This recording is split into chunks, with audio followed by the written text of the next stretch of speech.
O Senhor esteja convosco. Ele está no meio de nós. Proclamação do Evangelho de Jesus Cristo segundo Lucas. Glória a vós, Senhor. Naquele tempo, os apóstolos disseram ao Senhor: aumenta a nossa fé. O Senhor respondeu: se vós tivesseis fé, mesmo pequena como um grão de mostarda, poderias dizer a esta moreira: arranca-te daqui e planta-te no mar, e ela vos obedeceria.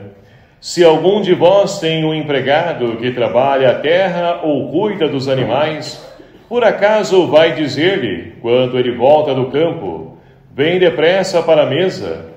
Pelo contrário, não vai dizer ao empregado: prepara-me o jantar, cinge-te e serve-me, enquanto eu como e bebo. Depois disso, tu poderás comer e beber? Será que vai agradecer ao empregado porque fez o que lhe havia mandado? Assim também vós, quando tiverdes feito tudo o que vos mandaram, dizei: somos servos inúteis, fizemos o que devíamos fazer. Palavra da salvação. Glória a vós, Senhor.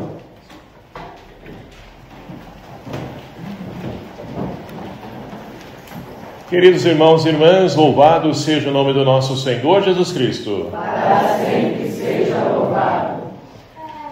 E adentramos mais um mês no nosso calendário civil e chegamos ao mês de outubro.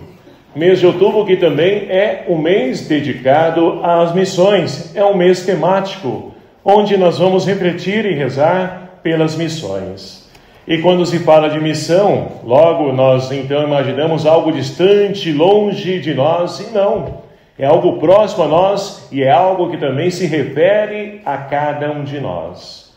Porque todos nós, pelo nosso batismo, somos configurados a Cristo e nos tornamos discípulos missionários do Senhor. Com o intuito de poder então levar esperança, levar fé, levar ânimo, coragem para as pessoas. E para isso então, nós temos essa oportunidade de poder refletir a importância, porque a igreja ela nasce missionária. Com o mandato de Jesus: ide, anunciai o Evangelho a toda criatura, batizando em nome do Pai, do Filho e do Espírito Santo. Então, a igreja na sua essência, ela é missionária. Ainda mais nos dias de hoje, onde então nós temos muitas pessoas que infelizmente não vêm à igreja, não vêm à comunidade. Porque se viesse, olha só a nossa localização, se viesse só um desses condomínios aqui, com certeza, e não caberia tanta gente aqui. Então, é preciso ir ao encontro, aquilo que então o saudoso já Papa Francisco dizia: igreja em saída. Faz-se necessário hoje, inverter, a lógica, porque antigamente as pessoas vinham à igreja, e já começava no início a construção da cidade, quando ela iniciava. Primeiramente, construíam a igreja ali, e as demais ao redor, então, as casas, condomínios, enfim. Mas hoje não, hoje mudou, a nossa realidade é diferente. Então é preciso ir ao encontro das pessoas para que elas possam também ser visitadas e conheçam e encontrem-se com Jesus Cristo.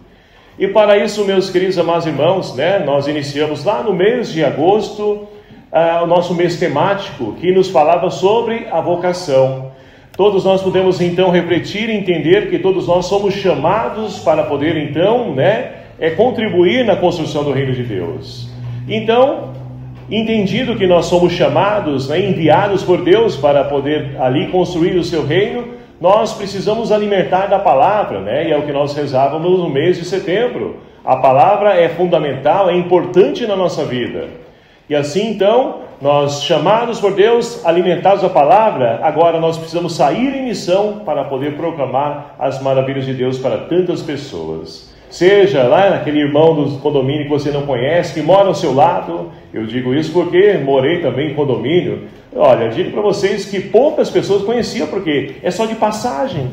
É só mal, oi, bom dia, boa tarde ou boa noite e só. Nada mais do que isso. Então as pessoas estão se isolando, se fechando em si mesmas. E é preciso, então, Deus ir ao encontro das pessoas. E como que Ele vai fazer isso? Através de cada um de nós. Então, é essa temática que nós vamos refletir no decorrer do mês de outubro. E para que nós possamos, então, ir ao encontro dessas pessoas, levar, anunciar Jesus Cristo, faz-se necessário na vida da gente algo fundamental, sem a qual nenhum ser humano sobrevive. É algo tão pequeno, parecendo essa semente, né, que nós ouvimos no Evangelho de hoje. A palavrinha com 2 letras, F-I-E, né, ou E, como queiram, com acento. Então a palavra fé, ela é fundamental na vida de todo e qualquer ser humano. Até mesmo aqueles que se dizem ateus, que não acreditam em Deus, mas são pessoas também de fé. É claro que não é uma fé religiosa, mas enfim, isso fica para outra oportunidade. Hoje o Evangelho e a liturgia nos fala sobre fé, essa fé religiosa, a qual então nós vivemos e queremos também, né, como os discípulos, pedir ao Senhor que aumente a nossa fé. E para isso, meus queridos amados irmãos, vamos então mergulhar nessas leituras que a liturgia de hoje traz para nós. Nós temos então as mais diversas formas de fé e de vivência e de experiência de fé. Nós temos então na primeira leitura de hoje uma fé diferenciada. Vamos então olhar para essa primeira leitura. Nós temos então a profecia do profeta Abacuque. Esse profeta Abacuque, né, ele não temos ali, e até mesmo os estudiosos, né, da palavra, não tem muito o que dizer sobre a pessoa dele. Por quê? Não sabemos de onde ele vem, não sabemos a sua família. Ao certo, conseguimos então, né, parametrizar a questão do tempo em que ele vive. Por quê? Ele vive num tempo de dificuldade, de exploração, de enganação, assim como nós estamos acompanhando, né, só que com outro profeta, profeta Amós. Hoje, Abacuque também vive esse mesmo contexto de exploração. Há um abismo enorme, como nós refletimos domingo passado, né? Um abismo enorme entre os ricos e os pobres. E aí então, olha só, esse profeta, ele cansado de poder olhar a sua realidade, a sua volta e perceber somente coisas ruins, ele sente então que Deus está sendo indiferente com a dor e o sofrimento. E olha só, ele em oração, olha só a oração dele: Senhor, até quando clamarei sem me atenderes? Até quando devo gritar a ti violência sem me socorreres? Por que me faz ver iniquidades quando eu mesmo vejo a maldade? Então, é a oração de um profeta que está angustiado, vendo a dor, o sofrimento do seu povo. E o pior de tudo isso, sabe quando você então, parece que você anda e não sai do lugar? É essa mesma experiência do profeta Abacuque. E a gente pode respirar aliviado, porque olha só, o profeta passou por isso e eu também passo. E eu pensei que era eu que era o problema, mas não é. Faz parte da nossa vida, faz parte da nossa realidade. Depende do momento, a situação que nós estamos vivenciando, nós podemos então ali, né, nos comparar a ele. E aí olha só que interessante, né? Traz para nós que Deus não é indiferente à nossa dor, o nosso sofrimento, mas Ele vai pedir e exigir de nós o quê? Paciência, perseverança. E é isso então que nós vemos no finalzinho dessa primeira leitura, porque olha só, Deus diz que a visão, né, ela refere-se a um tempo, um prazo definido, ou seja, é no tempo de Deus. Não adianta nós queremos então, né, dar o tempo para Deus, ou delimitar o tempo para Ele. Olha, Senhor, eu quero isso, mas olha, eu quero até domingo que vem, porque é dia das crianças, é isso, aquilo, outro, eu preciso disso. Não é assim. Deus tem o tempo dele para agir, para curar, para libertar, para fazer a sua vontade. Então, quanto a nós precisamos esperar, sofrer as memórias de Deus como um salmista. Então, com certeza, ele fez essa experiência e nos convida a poder também realizar. Mas olha só, o salmista de hoje, ele nos convida, então, né, a clamar a Deus, não fechar o coração, mas ouvir a Deus.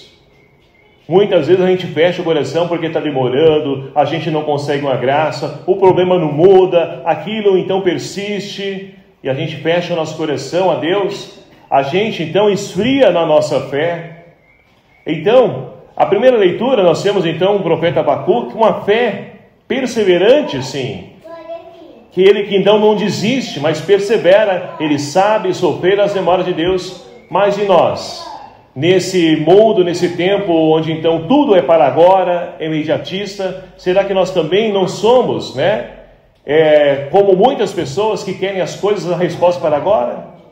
Então é preciso refazer a nossa fé e dar qualidade a essa nossa fé, para que assim então nós possamos então superar toda e qualquer adversidade da nossa vida, esperando o tempo certo de Deus poder agir em nós. E assim então é preciso abrir o coração e não fechar, mas ouvir a voz de Deus, porque Deus nos fala. Ele respondeu para o profeta, ele responde também para cada um de nós. Deus não é indiferente às nossas dores, aos nossos sofrimentos. E olha só, indo também para a segunda leitura de hoje, como nós estamos acompanhando desde o domingo passado, né, essa carta de São Paulo a Timóteo, e nós podemos refletir já no domingo passado que Timóteo é aquele que está passando por uma crise, uma dificuldade, perseguição, pessoas então difamando, né, o evangelho que está pregando. Mas olha só o que Paulo escreve para Timóteo e talvez também para nós hoje. Ele vai dizer, olha, caríssimo, exorto-te a reavivar a chama do dom de Deus que recebeste pela imposição das minhas mãos. Pois Deus não nos deu um espírito de timidez, mas de fortaleza, de amor e sobriedade. Então, é esse o caminho que também, né, que passa a fé daqueles que se colocam a serviço de Deus. Timóteo, ele então, né, segundo a tradição da igreja, é o primeiro bispo de Éfeso, onde então ali ele com certeza passou por dificuldades, mas encontrou em Paulo sempre alguém que foi o sustentáculo dele, aquele que apoiou, aquele que então incentivou ele a permanecer firme e a não desanimar. Então, olha só, mesmo aquele que então é bispo, aquele que é uma pessoa de fé, um religioso, também passam por crise de fé, também passam por desânimo. E quantas pessoas desanimadas nós temos nos dias de hoje, mesmo pessoas de fé. Então, ânimo vem da palavra ânima, né? Alma, significa do latim alma. Então, quando a gente perde o ânimo, a gente perde a nossa alma, ou seja, a gente perde a vida, a gente perde o brilho da vida. Então, se a gente perde a vida, a gente está como mortos-vivos, com perdão da palavra. E nós temos muitas pessoas que vivem e estão dessa forma. Então é preciso ir ao encontro delas para poder animar as pessoas, levar esperança para elas. Mas para que isso então aconteça conosco, é preciso que a gente alimente a nossa esperança. Porque ninguém pode dar aquilo que não tem. Como você quer animar alguém se você também não está animado? É um cego guiando o outro, né? Como o próprio Evangelho diz. Os dois vão cair, os dois vão chorar juntos e brigar juntos, né? Então não podemos, pelo contrário, é preciso refazer a nossa fé, alimentar a nossa fé, dar qualidade à nossa fé, para que a gente possa ir ao encontro das pessoas, e aí sim nós podemos testemunhar, olha, eu também passei por isso, estava assim, assim assado, mas Deus, Ele me renovou, Deus me ressuscitou, e eu estou aqui para poder também trazer essa esperança a vocês. Esse mesmo Deus que também fez e agiu em mim, Ele também quer agir na vida de vocês. Então é preciso ir como missionário, como discípulo do Senhor, levar esperança para as pessoas. E aí nós podemos então ir para o Evangelho de hoje. Por quê? O Evangelho de hoje ele parece meio confuso para nós, né? Por quê?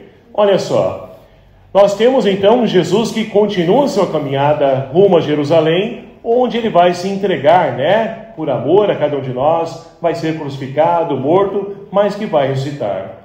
E nesse caminho nós estamos acompanhando, né, que Jesus está se deparando com os mais tipos de situações. Domingo passado nós ouvimos então alguém, né, dizer, olha, Senhor, eu vou te seguir. E Jesus ensinou a ele, olha, não põe a mão no arado, não olhe para trás, deixe que os mortos enterrem seus mortos, enfim. Jesus vai ensinando de acordo com aquelas pessoas que vão se colocando no caminho. Mas hoje nós não temos ninguém de fora que se coloca no caminho de Jesus, mas os próprios discípulos que estão ao seu lado. E aí então os apóstolos, eles vão dizer ao Senhor, aumenta a nossa fé. E aqui está para nós, né, um grande desafio para que a gente possa compreender o que significa isso. Então quer dizer que Deus então dá uma fé maior para um e uma fé menor para outros? Como que funciona isso? Não. A fé, né, a fé é o quê? É nós acreditarmos numa realidade, naquilo que ainda não vemos. Agora tem gente que é fácil, não, eu acredito no Deus porque Ele realiza um milagre em mim, uma cura em mim. Não, aí não é fé. Aquilo que se explica deixa de ser fé e vai para a metodologia empírica, né? Como a ciência diz. Não, a fé é acreditar naquilo que a gente não vê, mas que a gente tem certeza que a gente vai conseguir, que a gente vai alcançar. Ou seja, a fé é uma resposta do amor que Deus derramou sobre cada um de nós. Então a fé aqui, ela não pode ser aumentada, mas é preciso dar qualidade. É preciso, por quê? Essa fé, ela está em quem? Está em Deus? É Deus que controla, domina? Não, a fé está no nosso coração. Está dentro de cada um de nós. Então, Deus não pode intervir porque Ele respeita a nossa liberdade, mas Ele oferece meios para que a nossa fé possa crescer e ter qualidade e ter força, ânimo. Quantas pessoas nós encontramos por aí que a ciência diz que ele está condenado à morte porque aquela doença não tem mais cura, que não há mais meios para poder então ali, trazer a vida novamente a ele, e a pessoa está ali convicta, pessoa animada, encorajada, lutando pelo pouco de vida que ele tem, confiando que vai continuar e vai vencer aquela dor, aquela enfermidade que ele esteja passando. Quantas pessoas nós encontramos dessa forma, agindo assim, e aquilo muitas vezes é um tapa na nossa cara, dizendo, e a gente que é pessoa de fé, por tão pouco a gente fala, mas isso, eu não vou jogar tudo para trás, não vou participar mais de pastoral, movimento, não quero saber negócio de igreja mais não. Então muitas vezes a gente é assim, por tão pouco, e a gente que está tão próximo, e muitas vezes as pessoas estão tão longe, se tornam mais próximas de Deus. São pessoas de fé. Então, os discípulos pedem para o Senhor, mas o porquê que eles pedem aumenta a nossa fé? Porque Jesus está dizendo para eles, olha, se vocês querem me seguir, vocês vão ser perseguidos também. Tome a sua cruz, siga-me. Para seguir o meu caminho, perdoa 7 vezes, não, 70 vezes 7. Então, percebe que isso aí vai fraquejando, os discípulos e muitas vezes também a nossa caminhada de fé. Nós também muitas vezes passamos por isso, sofremos também isso. Mas o Senhor deixa claro que a resposta, ou seja, aumentar a nossa fé, depende apenas de nós. Quanto mais nós então buscamos a Deus, nos aproximando dEle, mais a nossa fé vai tendo qualidade, vai tendo força e nos ajuda a poder enxergar diante dessa realidade física a ação de Deus agindo entre nós. E aí então, uma segunda parte do evangelho de hoje que parece mais confusa ainda, porque Jesus não deu resposta alguma para eles. Só disse o seguinte, olha, se vocês tivessem uma fé a tal ponto que fosse pelo menos uma semente de mostarda, semente de mostarda era a menor das sementes conhecida naquele tempo. E mesmo sendo pequena, quando crescia se tornava grande, porque ali dentro daquela pequena semente, tem ali uma vida dentro dela que a torna grande quando cresce. E assim a fé também é para aqueles que confiam e acreditam em Deus. Muitas vezes o problema parece grande, mas com a nossa fé ele se torna pequeno, porque a fé é maior do que o nosso problema, a nossa dificuldade, a nossa enfermidade. E a tal ponto que nós poderíamos então dar qualidade, porque quando Jesus fala, olha, vocês poderiam então, se tivessem um pouquinho de fé, poderiam dizer aquela amoreira. A amoreira é uma árvore com ali os seus ramos, suas raízes são grandes e é difícil de poder arrancar, porque é enorme, tal ponto que elas vivem mais de 100 anos. Então Jesus está dizendo, olha só, sua fé seria pequena, mas passaria a ser grande. Se você então confiasse, você poderia dizer a ela, embora com raiz grande, arranca-te daqui e vai para ali, ela iria. Então quando nós acreditamos, quando nós confiamos, apesar de não enxergar, isso é fé. Nós então cremos que aquilo vai acontecer, porque é um prazo definido, aquilo que a primeira leitura diz para nós hoje, é o tempo de Deus. E assim então, agora sim, vamos para a segunda parte do Evangelho, porque Jesus então emenda dizendo o seguinte, se algum de vós tem um empregado que trabalha a terra, cuida dos animais, por acaso, vai dizer quando ele voltar do trabalho, senta-te aqui que eu vou preparar para você a comida, ou ao contrário, ele vai dizer para ele, olha, você chegou, mas prepara primeiramente, um jantar aqui para mim, que eu vou comer e beber, depois você senta, come e bebe. Ou seja, aquele empregado, ele é pago para poder fazer aquilo. E muitas vezes nós, a nossa vida, principalmente enquanto cristãos, nós temos um para quê na nossa vida, que é para poder então ser sinal visível do amor de Deus para o mundo, para poder ajudar as pessoas, levar esperança às pessoas.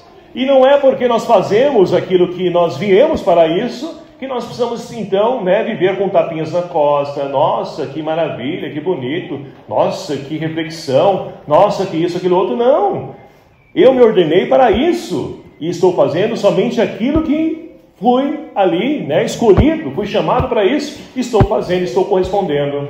Então, não posso querer viver de tapinhas nas costas, em conhecimento de pessoas, não. O meu reconhecimento vem de Deus, porque eu estou buscando fazer a vontade dele. E se ninguém olha, Deus olha. Então, muitas vezes as pessoas se colocam para poder uma pessoa de fé, querem então ali colocar a mão no arado, mas também quer que as pessoas tirem aquelas selfies bonitas, postem lá, olha só, ele está fazendo. Não, isso não é fé. Isso é pessoas que querem, imbuídas da mídias, hoje, querem ser midiáticos, querem estar lá no status, aparecendo. Não. As coisas de Deus é no pequeno, é no oculto. É assim que o reino de Deus vai acontecendo. É assim que aquela pequena semente vai então dando aquela linda hortaliça. E assim também o nosso trabalho, meus queridos amados irmãos. Enquanto chamados como discípulos do Senhor, nós precisamos fazer aquilo que nos foi pedido. E aquilo que nós assumimos diante de Deus e da comunidade. Então, olha só. É claro que esse finalzinho do Evangelho, que nos diz assim, quando tiverdes feito tudo o que vos mandaram, dizeis, somos servos inúteis, porque fizemos o que devíamos fazer. Essa tradução aqui, é claro que era um pouquinho pesada, mas por quê? Devido ao nosso português, que não há ali, entre o original da palavra e o nosso português, não há uma mensagem, uma palavra ali no meio que traduza para nós o significado dela. Mas lá na origem a palavra, então, se assemelha ao seguinte, nós somos servos humildes. Nós somos incapazes, mas conseguimos fazer. Porque todos nós somos úteis, para Deus, e não inúteis. Então, meus queridos amados irmãos, que nós possamos, ao entrarmos esse mês de outubro, mês missionário, que nós possamos refletir sobre a nossa vida, sobre a nossa fé, que tipo de fé que nós temos, como eu posso aumentar a minha fé, dar qualidade a essa minha fé, para que assim então eu possa, de fato, alimentar os revigorados na fé, alimentar a esperança que não decepciona. É o que nós estamos então refletindo, e rezando nesse ano jubilar. Que o Senhor nos ajude a podermos então sermos discípulos, a poder levar a esperança, reconfortados na nossa fé, na nossa esperança, que nós possamos levar essa fé e esperança a tantos irmãos e irmãs que necessitam e precisam se encontrar com esse Jesus, esse Deus de amor que não nos abandona, mas que pelo contrário, que o seu amor que é derramado no meio de nós, quer então mudar e transformar a vida de tantas pessoas. E para isso o Senhor então convida, chama a cada um de nós para que possamos ser os seus discípulos missionários. Louvado seja o nome do nosso Senhor Jesus Cristo. Para sempre seja louvado.